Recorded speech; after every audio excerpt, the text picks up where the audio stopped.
This notion that the United States is getting ready to attack Iran is simply ridiculous. Having said that, all options are on the table.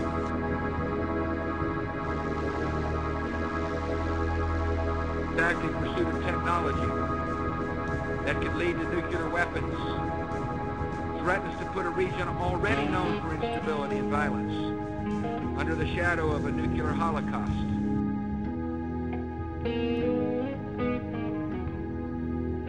Iran aggressively pursues these weapons and exports terror, while an unelected few repress the Iranian people's hope for freedom.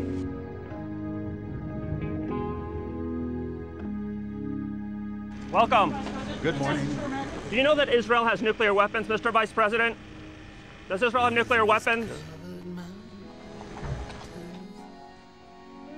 Isn't it a fair question to say, given all the talk about Iran and the potential threat, whether it would be appropriate for Israel to act in self-defense if I understand. Iran were to I understand where you're trying to take. I understand where you're trying to take. It's a clever ruse to get me to comment on it, but I'm not going to. Thank you. Why you think it's not appropriate to make that judgment when it is a real world scenario, as we know, since they apparently took this action against Syria?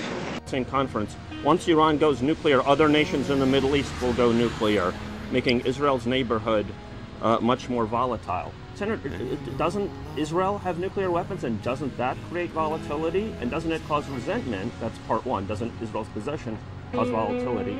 And part two, doesn't the U.S. cause resentment by not acknowledging it? The U.S. government has never acknowledged that Israel has an active nuclear arsenal, which it does.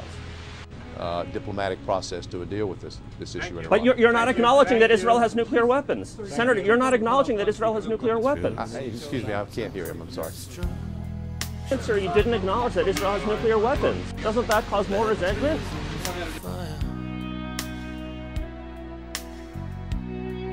I've witnessed your suffering as the battle reached high,